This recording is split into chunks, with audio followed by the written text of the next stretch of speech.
Olá, gente, boa tarde. Estamos começando nossa live, nossa segunda live do Laboratório de Emergência, promovido pela Silo Arte e Latitude Rural, em parceria com o Instituto Procomum. O laboratório de emergência está acontecendo, começou ontem, vai até o dia 19. A gente tem aí vários projetos sendo desenvolvidos de forma colaborativa em ambiente online. Eu vou ler aqui alguns dos nossos parceiros nesse laboratório de emergência e aí a gente já começa a nossa conversa de hoje. Estou vendo que o pessoal já está aí participando. Oi, todo mundo, boa noite para quem está com a gente. Bom, o Laboratório de Emergência é promovido pela CILO e pelo Instituto Procomum, em parceria com Força Tarefa Amerec, Bela Baderna, Carelabres, Casa Criatura, Coletivo Itinerâncias, Data Lab, Frena La Curva, Gambiologia, Gênero e Número, Horta Inteligente, Instituto ELOS, Instituto Update, Lab Coco, Media Lab, UFRJ, Mulheres do Futuro, Muman, No Buget Science, Olab, Preta Lab, Redes da Maré, Segura Onda, Think Yoga e a Tramadora. Bom, então é isso. O laboratório tem 16 projetos inscritos que foram selecionados, estão aí sendo desenvolvidos. Todos eles vão ter toda a documentação e ficar com a tecnologia aberta. Hoje a nossa live é sobre educação em tempos de pandemia. E a gente tem como convidadas uma proponente de um dos projetos do app E-Leiturinha, que é a Thaís Rocha Ribeiro, está aqui com a gente. Também são nossos convidados o Fred Paulino, da Gambiologia, e o Hélio Oliveira, que é diretor da Escola Municipal Moacir Coelho da Silveira, que fica na Serrinha do Alambari, lá em Resende, no Rio de Janeiro. Bom, eu queria então começar fazendo uma pergunta para a Thaís, que é proponente de um dos projetos que está com a gente. Thaís, boa noite. Boa noite, tudo bem? Tudo bem, Thaís? Fala para a gente um pouquinho para quem está acompanhando, qual é a proposta que você traz para esse laboratório de emergência? Por que você está desenvolvendo essa proposta?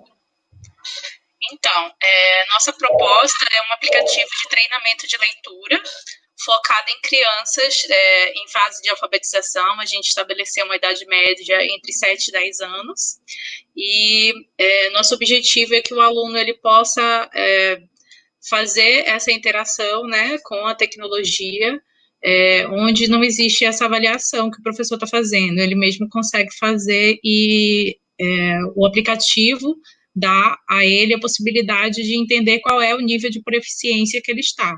Então, a gente tem uma perspectiva de trabalho de montagem de pelo menos um protótipo, né, até o fim da semana.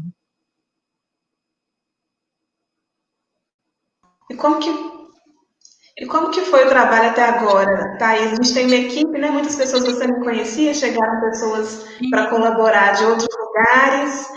Como é que tem sido essa experiência e que resultado você acha que vocês vão conseguir pegar? Marcela, você repete só o finalzinho que cortou o áudio? Tá, o resultado que vocês estão esperando chegar, para explicar para quem está acompanhando. Ótimo, obrigada.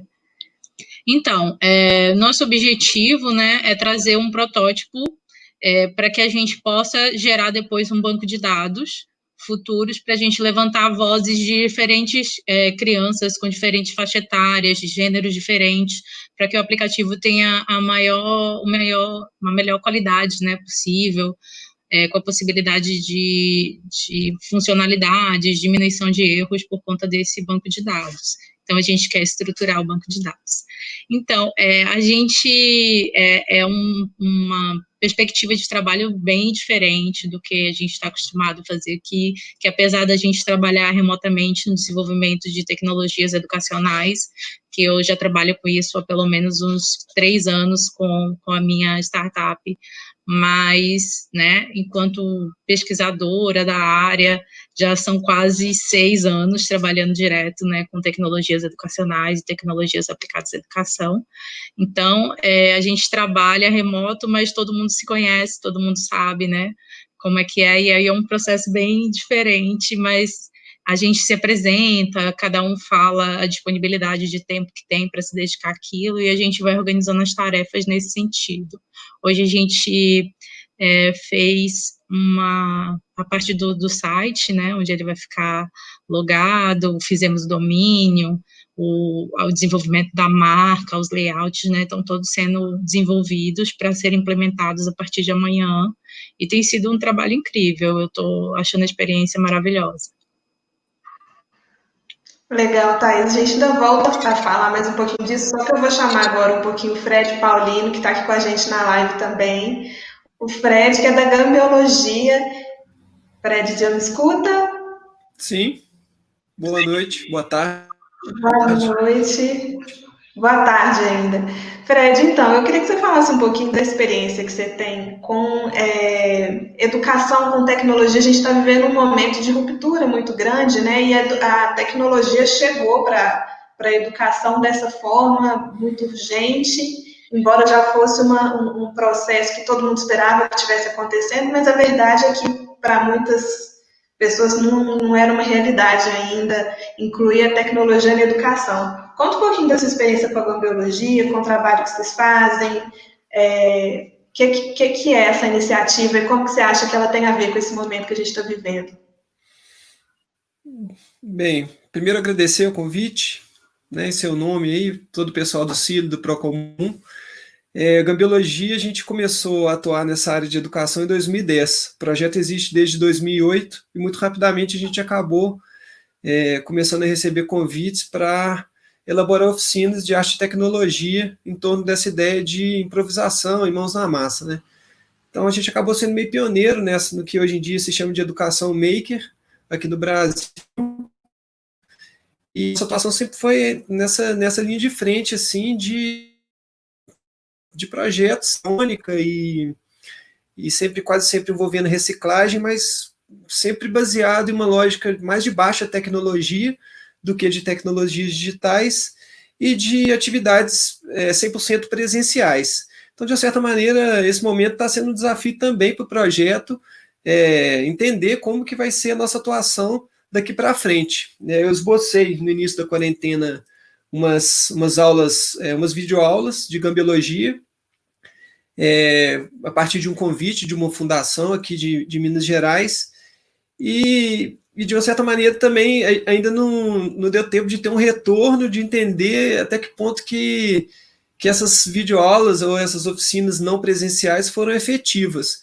Mas, em grande medida, até por eu não ser assim, um pedagogo de formação, né, a minha experiência como educador é muito mais empírica, a partir do projeto Gambiologia como um todo. Eu entendo que eu estou sendo mais, vamos dizer assim, uma vítima como pai também, uma vítima desse momento do que como um propositor de novas soluções. Mas eu acho que essa lógica de baixa tecnologia como uma forma de acesso às linguagens, né, às tecnologias como um todo, e a possibilidade da gente utilizar materiais que estão ao nosso redor, no ambiente da nossa casa, que são a lógica maior assim das nossas oficinas e dessas videoaulas que eu acabei elaborando, eu acho que ela é uma boa porta de entrada para a gente tentar repensar esse novo momento, necessariamente sempre as tecnologias digitais, que eu acredito que é o caminho que, vamos dizer assim, essa nova onda de educação está tomando de uma forma meio descontrolada.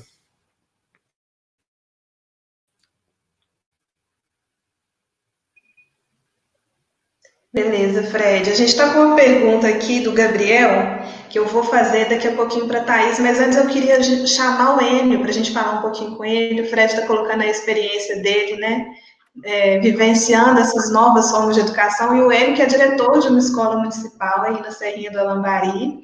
Enio, conta para a gente como que está a situação aí. Vocês estão numa escola que é em ambiente mais rural. Como é que tem sido? Como estão sendo as aulas e qual que é o maior desafio que vocês estão tendo agora? Primeiro, eu quero agradecer o convite da Cíntia, do pessoal da CIL. Já tivemos alguns trabalhos juntos nos anos anteriores com a CIL. E, bom, esse momento é um momento... A gente está tendo uma guinada muito grande nesse período agora de pandemia. A gente pensa na tecnologia na educação já há algum tempo, mas com essa situação que se estabeleceu, praticamente a gente teve que entrar de cabeça dentro desse novo contexto, apesar da a gente ter algumas dificuldades, na verdade, grandes dificuldades dentro da nossa região, por ser uma área rural, em que existe uma grande dificuldade ao acesso à grande rede. Isso realmente dificulta muito a entrada dessas novas tecnologias para o aluno e até mesmo para o professor.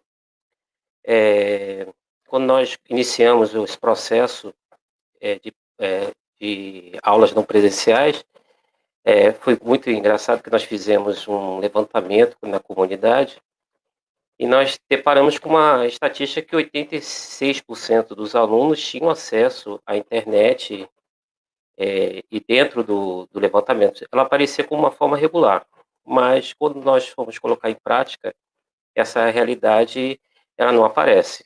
Na verdade, nós percebemos que a partir das semanas que foram sucedendo, as dificuldades foram aparecendo. Então, a gente teve que mudar nossas estratégias para que os conteúdos chegassem aos alunos. E realmente foi um grande desafio para todo mundo, né? A educação tem essa perspectiva, né, de flexibilizar a partir do momento em que as dificuldades aparecem dentro do contexto. E a gente foi sempre reavaliando. É claro que quando nós temos 86%, a gente tem uma parte da comunidade que não teria acesso, em tese, à rede social, né? E essas dificuldades foram aparecendo a partir do momento que o aluno ele passou a ter dificuldade em entrar dentro dos grupos de WhatsApp que foram montados nesse momento, foi o recurso que nós encontramos, mais democrático, e percebemos que realmente ainda, dentro de uma escola pública, principalmente dentro da nossa realidade, que é uma zona rural, existe ainda uma grande exclusão digital dentro, para que esse processo ele seja democratizado para todo mundo. Então, a gente começou a perceber que ainda existe uma grande lacuna a ser transportar, na verdade, vencer essa grande lacuna que ainda a gente tem dentro da educação, que é a inclusão digital para os alunos e professores, enfim, a todos que pertencem, todos os atores que pertencem a esse processo educacional.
Gente, a conexão da Marcela tá um pouco lenta, eu peço um pouco de paciência, são coisinhas que acontecem só no ao vivo, né? Então aqui eu tô saindo dos bastidores, meu nome é Vitor, sou um dos comunicadores do Procomum e tô cuidando da live aqui nos bastidores, então enquanto a Marcela não restabelece a comunicação, eu faço aqui a invasão da live para te mandar uma pergunta, Tatá, que chegou nos comentários, tá bom? Foi o Gabriel que mandou.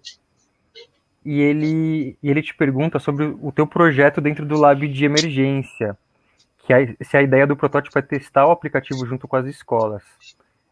Você já tem alguma ideia sobre isso? Como é que vai Então, quiser a responder a nossa pergunta? ideia vincula muito com o que o Enio acabou de falar, né? Que a realidade, né, das escolas e dos alunos, né, brasileiros é estar fora da internet, porque existe uma diferença entre acesso e acesso contínuo, e a maioria das crianças ela não tem acesso contínuo. O Brasil é uma das internets mais caras do mundo, está em quarto lugar, na comparação, e aí a gente tem os alunos totalmente desconectados, então eles acessam a internet ou da escola, ou do Wi-Fi de um vizinho, ou da casa de alguém, de um primo. Então, existe um levantamento, né, sobre isso na pesquisa TIC Educação, que é publicada anualmente.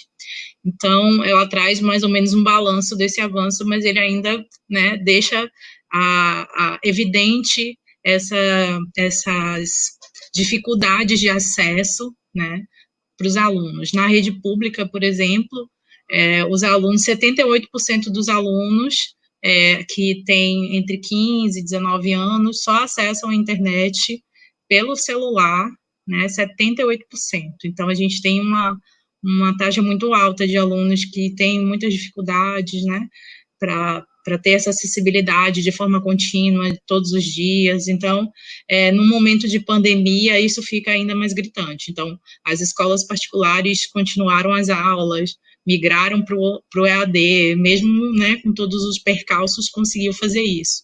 Enquanto alunos que não têm educação continuada, internet contínua, tiveram muita dificuldade de acesso, muitos não conseguiram entrar no grupo, não existe uma lista de contatos dos alunos, né, então é bem problemático.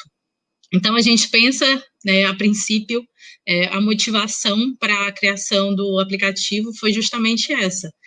Uma perspectiva de dar acessibilidade através da função offline, né? Nosso foco era criar um aplicativo onde os alunos pudessem fazer esse treinamento de leitura de forma offline. Eu fazia o download de uma única vez do aplicativo com os livros, né, e fizesse esse treinamento de leitura offline. Esse é nosso objetivo.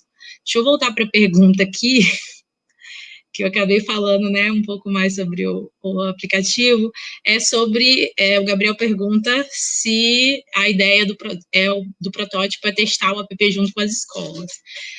Nosso objetivo é, sim, fazer esse teste. Primeiro, acredito que a gente não vai conseguir chegar nas escolas de forma efetiva até o fim da pandemia, né? Então, inicialmente, vai ser com os filhos dos amigos mesmo, né? A gente vai compartilhando para testar e verificar, né, como a funcionalidade está sendo executada, se está tudo certinho, e depois expandir para as escolas. Então, é um aplicativo livre, então todo mundo pode acrescentar mais livros. Tem muita gente que tem livros de licença livre, né, que é a Creative Commons, para poder colaborar.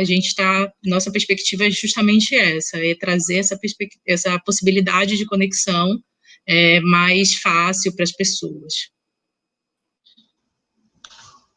Tá certo, gente, voltei.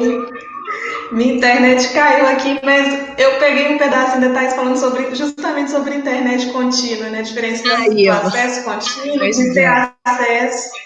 Eu estou falando aqui de uma região metropolitana, teoricamente sem problemas de internet, mas esse tipo de coisa acontece. A gente sabe que é a realidade das famílias, né?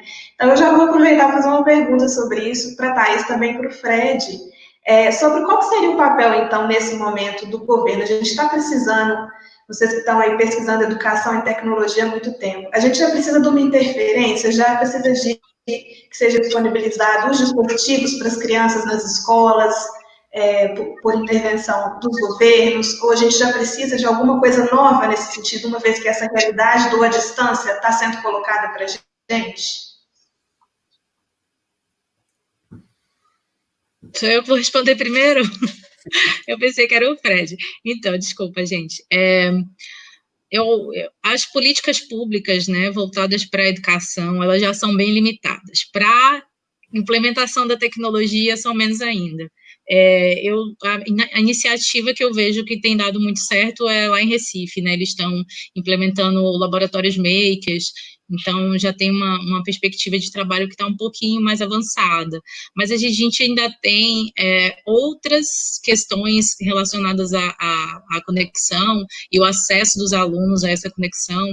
São várias, né? Porque vários professores não querem que use o celular, e aí a utilização de aplicativos é limitada. Aqui em Salvador, algumas escolas têm os tablets, mas aí os professores não recebem um treinamento adequado, não tem um acompanhamento. Então, tem várias questões aí que precisam ser trazidas à tona para que efetivamente as tecnologias elas tragam contribuições reais no aprendizado dos alunos.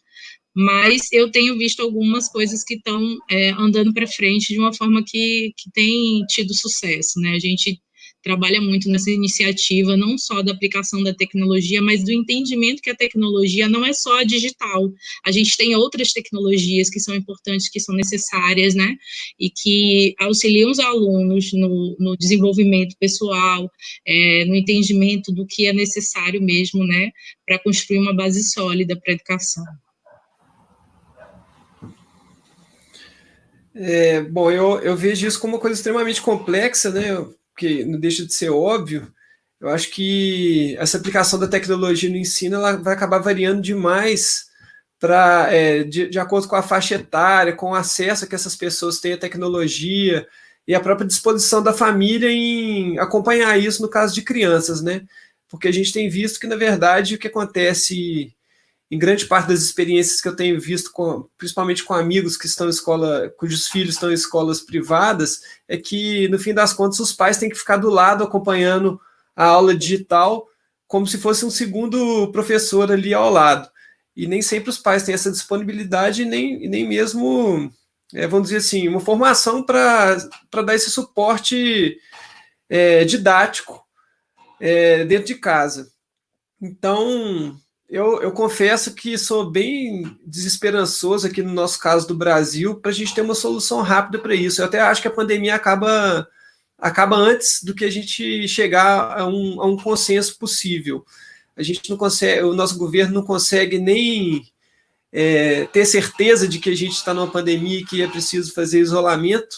A gente não vê uma campanha, né, de Ministério da Saúde ou da Educação falando sobre isso. Então, confesso que sou bem desesperançoso. O que eu estou vendo são iniciativas das mais diversas.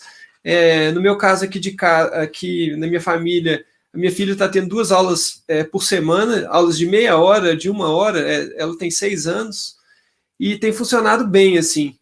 Fora isso, a gente entra numa lógica de homeschooling mesmo, e que eu acho que esses métodos de ensino, principalmente para as crianças, vão ter que ser, de uma certa maneira, personalizados e com envolvimento total e pleno das famílias.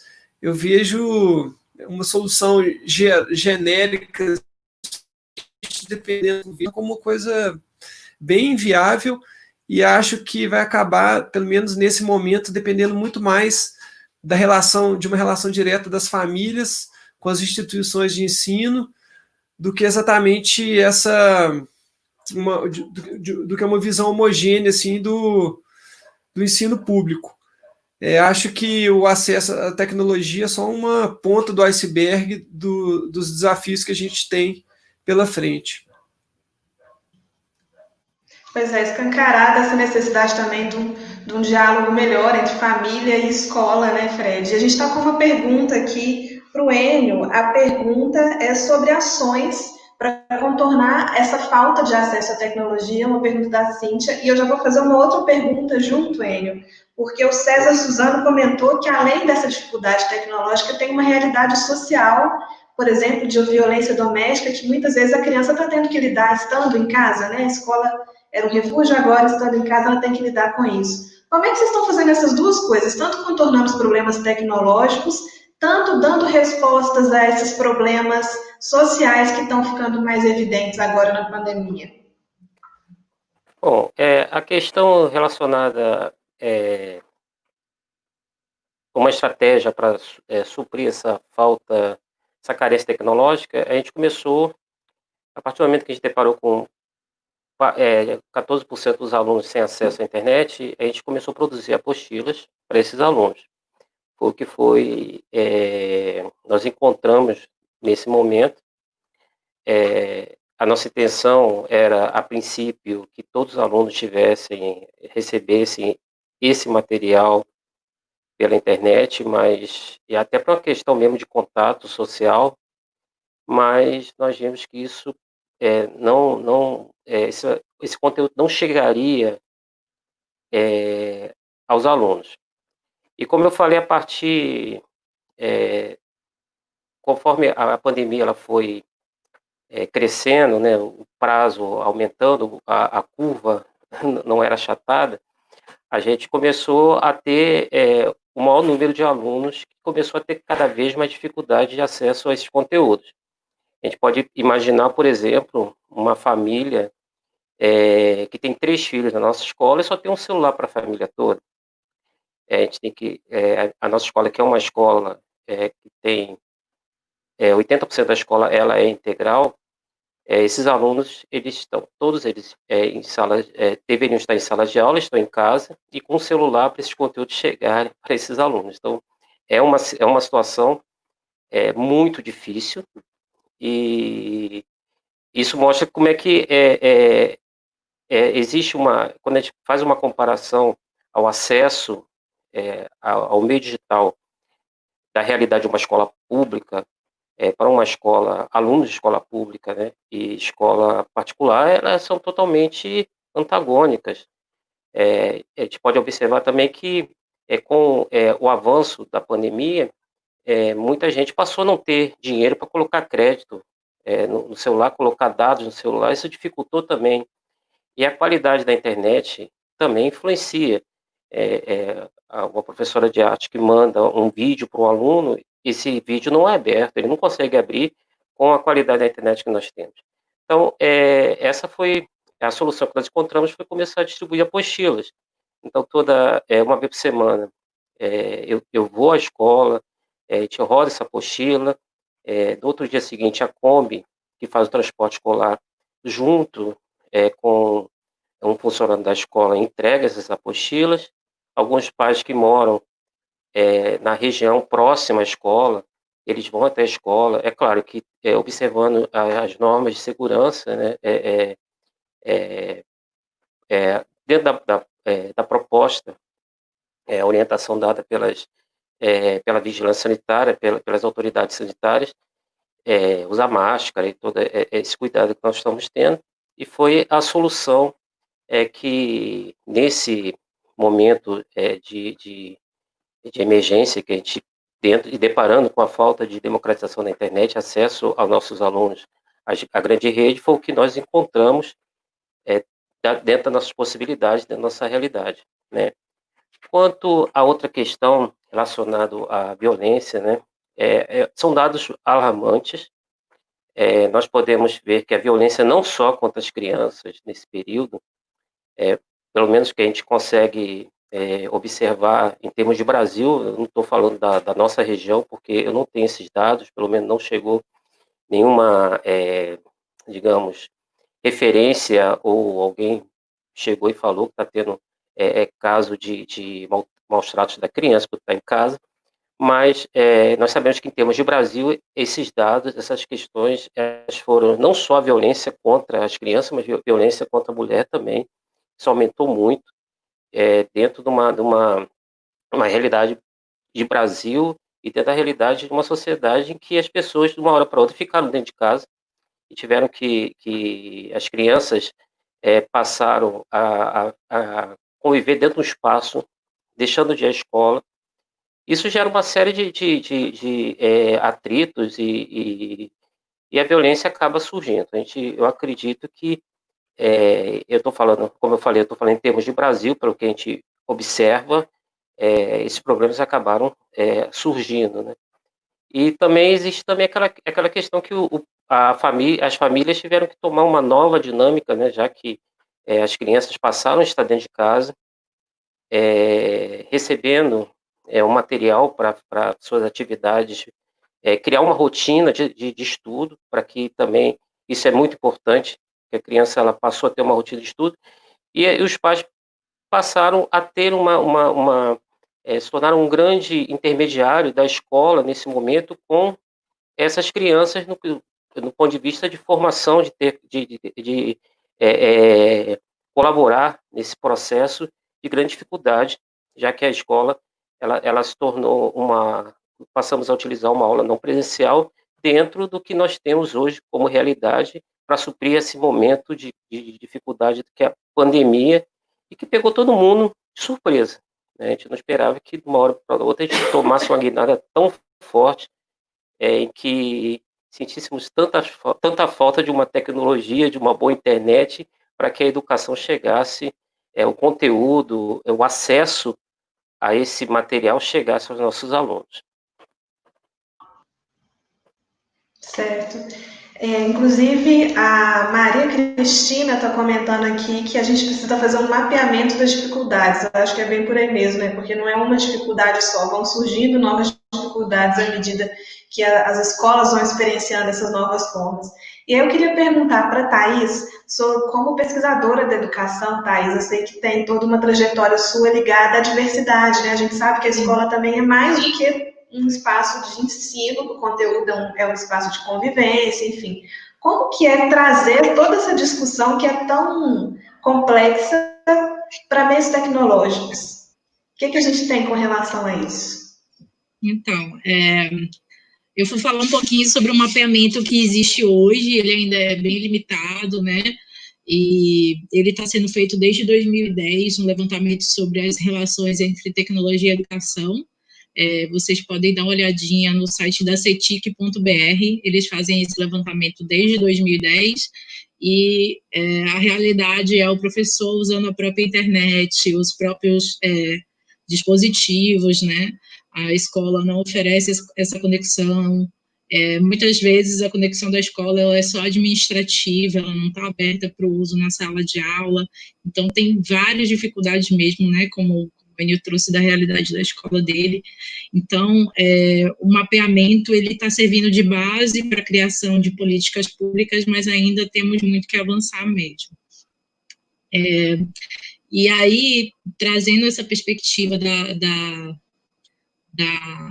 Ai, gente, eu esqueci a pergunta. Desculpa, Marcela, você repete para mim? Claro, eu perguntei o seguinte, eu sei que você tem uma trajetória também de pesquisa sobre diversidade, como trabalhar temas como racismo, como fazer isso num aplicativo, como fazer isso de forma remota, né? Fica mais difícil, porque essa convivência, professor, aluno, outros alunos, é muito importante para essa construção. Como trazer isso para o meio tecnológico? Então, na verdade, a questão da diversidade ela é muito deixada de lado. A maioria das escolas transforma, né, a legislação para você trabalhar questões raciais dentro dessa perspectiva da escola num evento que acontece uma vez por ano, no dia 20 de novembro. Então, essa questão da diversidade ela não é aplicada nem no presencial, né? E a gente tem uma percepção de todos os objetos educacionais, né, que são o tempo inteiro focados numa única etnia, que é a etnia branca. E aí, quando a gente tem uma perspectiva de qualquer questão de diversidade, ela geralmente traz uma única pessoa, ou ela traz um único deficiente, e a pessoa está sempre colocada numa situação de amigo de alguém, né? Então, os livros, eles não trazem esse protagonismo, né? Os aplicativos não trazem esse protagonismo. Os livros, ainda que são impressos, vários professores identificam problemas raciais sendo aplicados de forma sutil dentro do livro, né? Como o menino branco está sempre brincando, limpo, feliz, enquanto quando acontece alguma coisa ruim, o menino negro que cai na poça. Então, são sempre essas questões muito sutis de reforço negativo, de tudo de ruim que vai acontecer na história, sempre com um amigo negro, com um amigo deficiente, com amiga, né? Nunca é com o protagonista, que geralmente é branco, é homem, né? Então, são todas essas questões. Então, trazer isso para o meio digital, ele só é mais um obstáculo para uma coisa que não está sendo aplicada de verdade, né, na escola, numa perspectiva presencial, mas a gente tem tentado fazer, a gente traz essa perspectiva de entender a intelectualidade negra, a intelectualidade da mulher, que é o foco da escola, né? A escola precisa trabalhar isso de uma forma que uma menina possa perceber desde pequena que ela pode ser programadora, que ela pode ser uma cientista, que ela pode ser uma bióloga, que ela não precisa ficar limitada a determinadas profissões por causa do gênero. Eu faço uma organização de um evento de desenvolvimento de jogos para mulheres. Ano passado eu tive a ideia maravilhosa de ir nas faculdades convidar as mulheres e elas não estavam lá. Eu fui numa sala de aula onde não tinha nenhuma menina. Eu fiquei chocada, porque eu achei que meu plano super daria certo. E aí você está vendo que aquilo ali não está nem chegando ainda nas universidades. Então, a gente tem que trazer isso para a educação básica, para que cada vez mais cedo mulheres, negros, né, pessoas com deficiências, pessoas com deficiência visual entendam a necessidade da presença delas na tecnologia, porque senão a gente vai ter essas coisas horríveis que acontecem, porque a torneira automática não abre para pessoa negra, 15 pessoas foram atropeladas com os carros da Tesla que são automáticos, porque eles não entendem que aquilo é uma pessoa, porque a inteligência artificial ela está reproduzindo esses racismos, ela não entende a diversidade, porque ela só está ali sendo desenvolvida por um único grupo étnico que reproduz isso na tecnologia. Então, a gente tem que trazer essa diversidade o quanto antes para que a gente consiga solucionar esses problemas o quanto antes. Certo, Fred, aproveitando a deixa, eu vou fazer uma pergunta para o Fred. Fred, a gente tem essa discussão hoje que a Thais está colocando aqui, né, sobre essa falta de representatividade em quem faz tecnologia. Isso está sendo discutido na indústria de tecnologia, a presença de mulher, a presença de pessoas negras, né? Porque a gente sabe que quando a gente não tem representatividade, às vezes a gente não tem solução para os problemas que estão colocados aí também. Como é que você vê? Essa discussão acontece ou ela não acontece tanto ainda? Qual que é a sua opinião sobre isso? Bem, eu acho que historicamente a indústria da tecnologia tem essa questão, esse problema, como vários, né? Então, as grandes figuras, os grandes inventores, as grandes descobertas, a grande maioria deles é branco e homem. E houver, sim, descobertas e pioneiras maravilhosas que muitas vezes são esquecidas pela história oficial. Eu particularmente, eu faço muita curadoria de exposições de arte e tecnologia e confesso que muitas vezes é difícil de conseguir um equilíbrio em termos de gênero e entre brancos e negros, porque acaba que essa indústria tecnológica está o tempo todo querendo formar engenheiros, tecnólogos, cientistas, e nem sempre formar seres humanos que estão preocupados com esse tipo de questão, que tem essa sensibilidade, que a arte, sim, talvez esteja na linha de frente de estar com essa preocupação, né?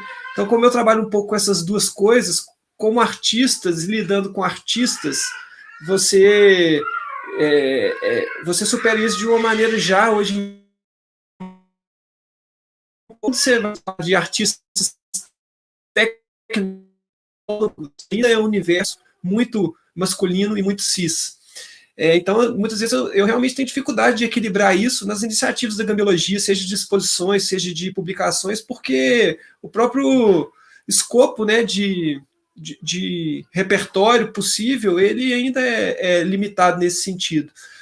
Mas a gente vai fazendo o que pode, né? Assim, entendendo essa preocupação e sendo isso uma questão central, eu acho, nas discussões de hoje em dia, não só em relação à educação, mas, como eu falei, em relação à formação de seres humanos mesmo, que eu acho que é a função principal da escola, ou das escolas. A gente vai tentando equalizar isso sem também um certo tipo de política de cota. Estou falando bem a nível pessoal, mas não necessariamente gerando cotas nos projetos para negros, para as mulheres, mas tendo a sensibilidade de que, se a gente não tensionar, isso não vai mudar nunca, né? Então, agora você sabe bem que você é parte do time, a gente está trabalhando em uma revista de gambiologia, a próxima edição, que está bem atrasada, como você também sabe, ela vai ser sobre essa questão de gênero na tecnologia e na arte. E eu acho que essas iniciativas vão sendo pontuais, vão sendo meio que no cotidiano mesmo, viabilizando se superar essa desigualdade, porque é uma coisa que está posta e que eu acho que em todas as áreas a gente tem que tensionar, mas infelizmente em relação à tecnologia, assim, eu acho que a gente ainda está bem, bem distante assim, de ter um equilíbrio, e eu acho que é função de cada um, é responsabilidade de cada um tentar pautar essas questões nas suas respectivas ações e áreas de conhecimento para a gente cada vez mais ter um equilíbrio. Sérgio, e a gente está falando, então, talvez de um momento muito crucial de mudanças na educação, seria a educação para fazer tecnologia, né? O ensino da tecnologia como profissão ou como fazer mesmo, necessário nesse momento? Você tem perspectiva de que... Você até colocou aqui uma dificuldade de ver a realidade brasileira mudando hoje. Mas qual que é a sua análise? A gente teria condições de ensinar tecnologias nas escolas, de ensinar programação? Isso é tão difícil quanto às vezes é vendido, ou é uma coisa que pode ser mais simples de se fazer e que pode realmente acontecer daqui para frente? Eu acho que é bem difícil. A maioria das plataformas, das linguagens, tudo está baseado no inglês. Então, como você ensina, por exemplo, linguagens de programação, sem antes você ter inglês básico, por exemplo? Então, assim, existe uma conversa, uma noção meio geral, meio universal, assim, de que as linguagens de programação são o próximo passo, né? Que todo mundo um dia tem que saber uma linguagem de programação. Eu acho isso um raciocínio bem razoável, assim, que faz sentido. Mas na nossa realidade brasileira, a gente tem tanta coisa para ensinar antes. E aí eu volto ao que eu falei na primeira pergunta, que a forma da gente chegar lá é a gente passo a passo, né? A gente tem que começar com noções muito básicas de tecnologia, para as pessoas entenderem o que é tecnologia antes. Aí você vai para baixa tecnologia, aí você vai falar que tecnologia não é técnica, tecnologia é uma forma de conhecimento que vem desde o lápis, e aí chega nesse notebook, nesse celular que está sendo usado para a gente viabilizar essa conversa. Mas assim, o caminho é tão longo e a gente tem essas coisas tão simples. Para a gente falar meia dúzia de palavras em inglês ou fazer um diálogo em inglês é uma coisa quase trivial hoje em dia, nós que estamos aqui conversando, mas como você vai ensinar linguagem de programação para uma criança na faixa etária aí de 10 anos, se as escolas públicas mal conseguem lecionar o inglês com eficiência? Então, assim, eu acho que nesse caso ela salva nesse caso, de uma certa maneira, porque essa apresentação para o universo tecnológico ela tem que ser feita muito passo a passo, começando com coisas básicas, com o entendimento do que é tecnologia em si, para depois a gente chegar nas ferramentas. E infelizmente eu acho que isso vai exigir, tudo isso que a gente está conversando também, vai exigir uma educação dos próprios pais, das famílias e dos professores. Então a gente chega no momento em que a escola não pode estar mais voltada somente para os estudantes, para as crianças e para os jovens, mas para toda a comunidade escolar. Eu me sinto hoje em dia como pai, preciso do suporte da escola do que a minha filha. Porque o que vai aprender, obrigatoriamente vai passar pelas famílias. Então, assim, eu acho que essa educação tecnológica, talvez, ela tem que vir junto, inclusive, os pais terem essa noção para como utilizar essas ferramentas para dar o suporte para a escola dentro de casa, né? A gente fala muito em pensar com as mãos nas nossas oficinas, e eu acho que isso cada vez mais vai ser necessário. E uma metodologia semipresencial talvez vai ser a única saída, porque só digital é muito difícil de introduzir as pessoas nesse universo. Então, acho que a gente caminha para um modelo semipresencial, que o Enio parece estar implementando de uma forma bem interessante, assim, lá na escola dele não, né, na escola da qual ele é diretor, mas eu acho que o entendimento da tecnologia nesse momento e como que ela pode ser mais inclusiva, menos segregada, é mais importante do que, ou mais viável do que o ensino das ferramentas.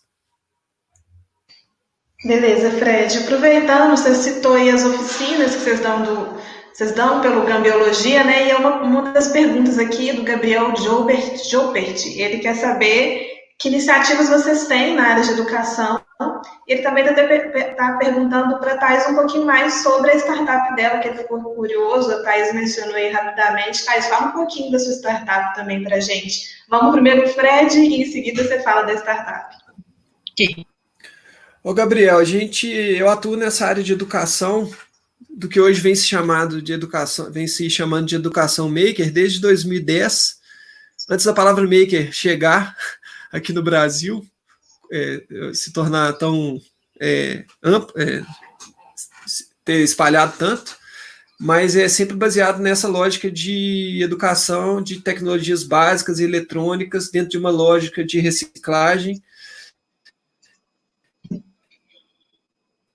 de utilização de materiais e de uso de tecnologias antigas junto com as novas, nesse guarda-chuva aí que a gente chama de gambiologia.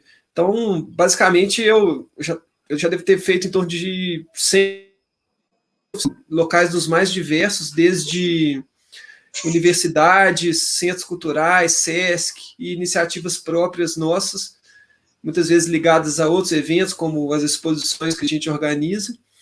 E temos projetos próprios também. A gente foi surpreendido pela pandemia, no meio de um projeto que estava super promissor, que estava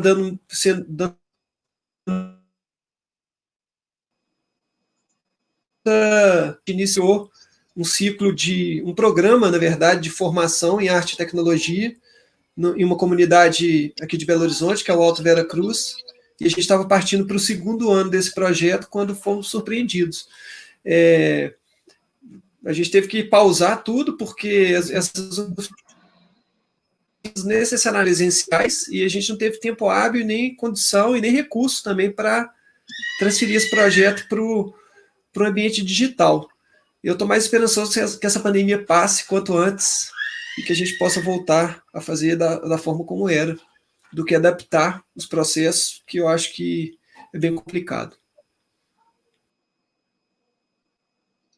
Então, a minha startup, ela se chama Imotec. Aimo vem do Iorubá, significa desconhecido.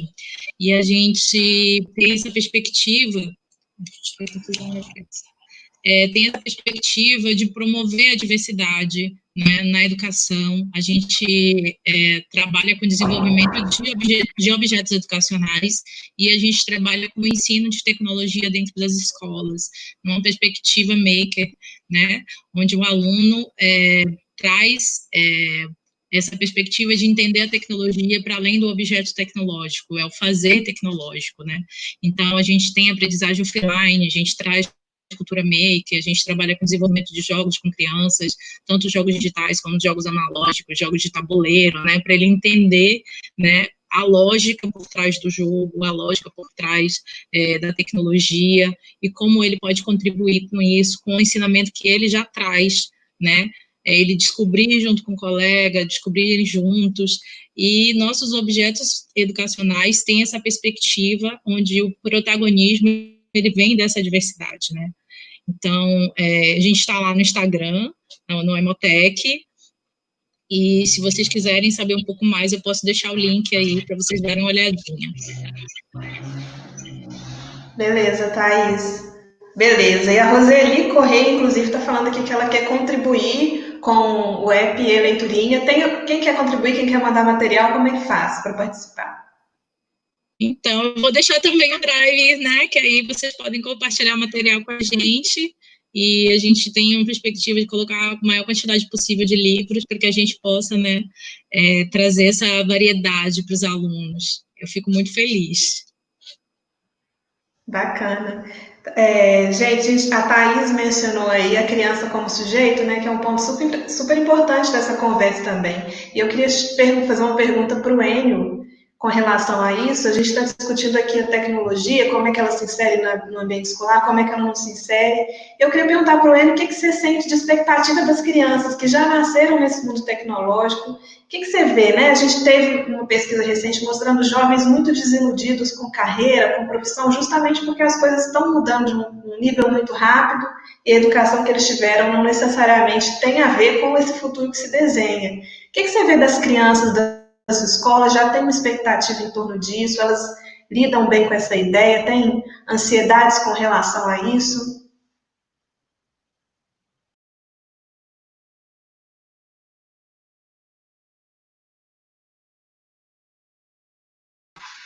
Opa.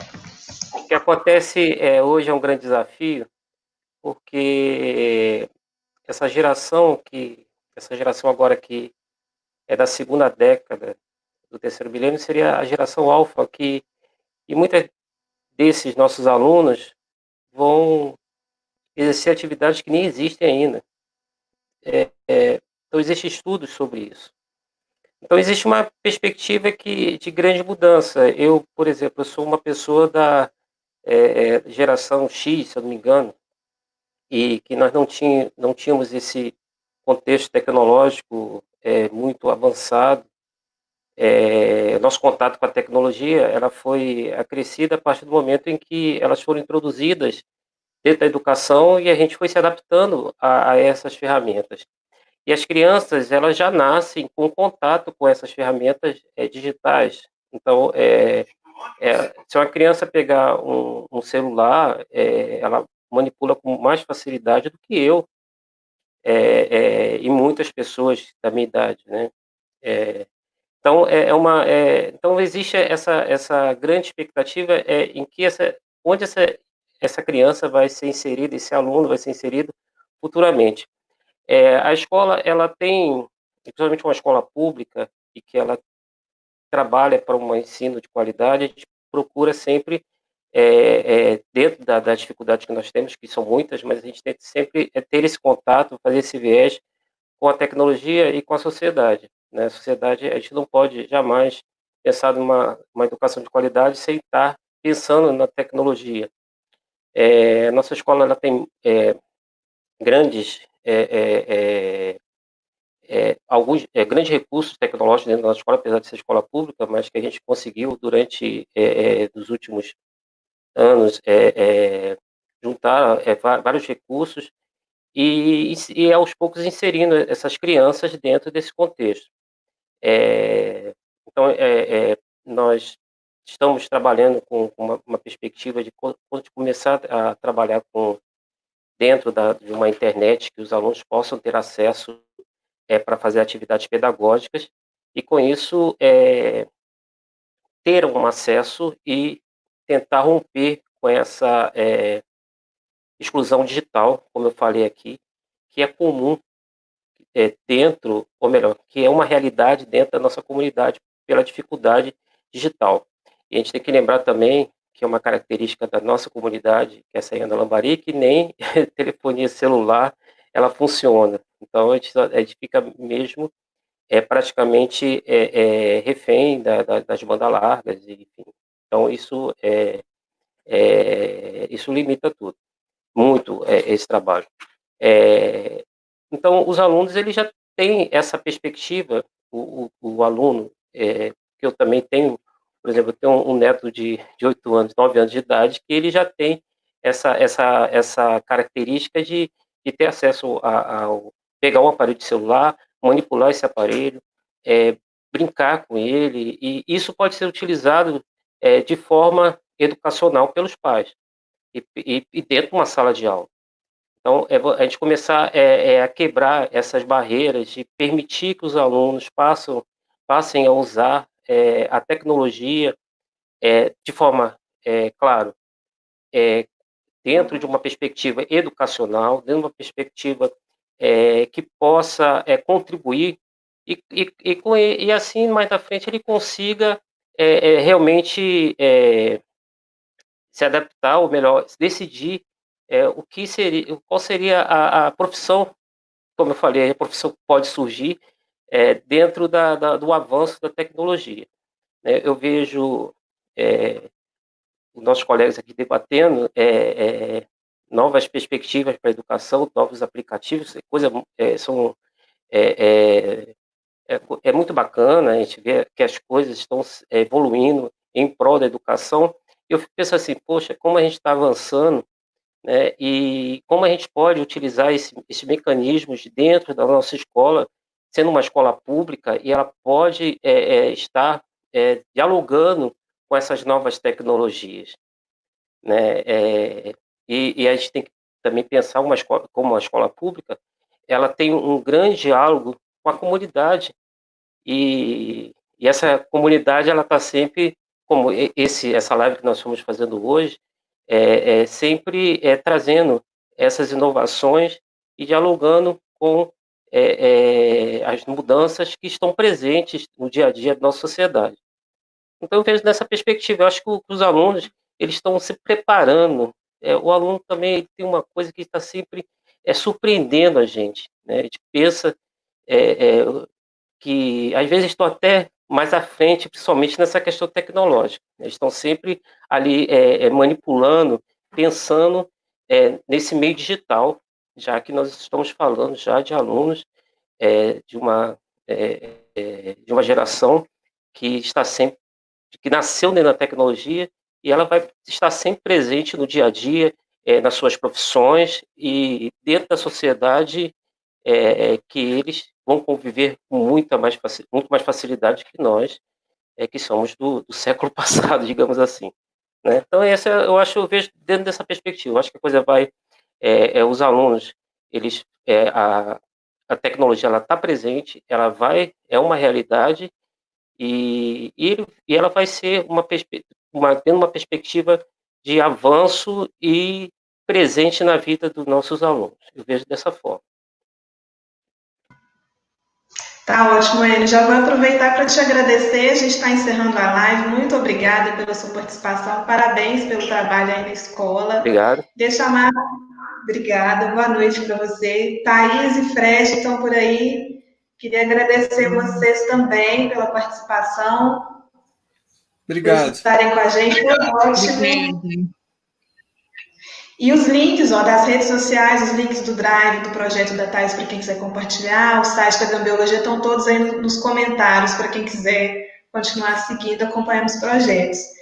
Lembrando, então, que amanhã a gente tem mais live, amanhã a gente vai falar sobre o funk pós-pandemia, uma discussão super legal também, vocês estão convidados, todo mundo que assistiu a gente está convidado.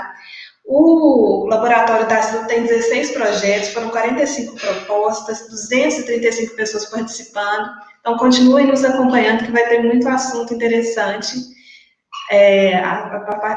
amanhã e nos próximos dias também. Então, obrigado a todo mundo que participou, e amanhã a gente espera vocês para mais uma conversa também. Até mais, tchau, tchau. Obrigada, Breno e Vitor também, que administraram a live aqui. E amanhã estaremos juntos de novo. Tchau, gente.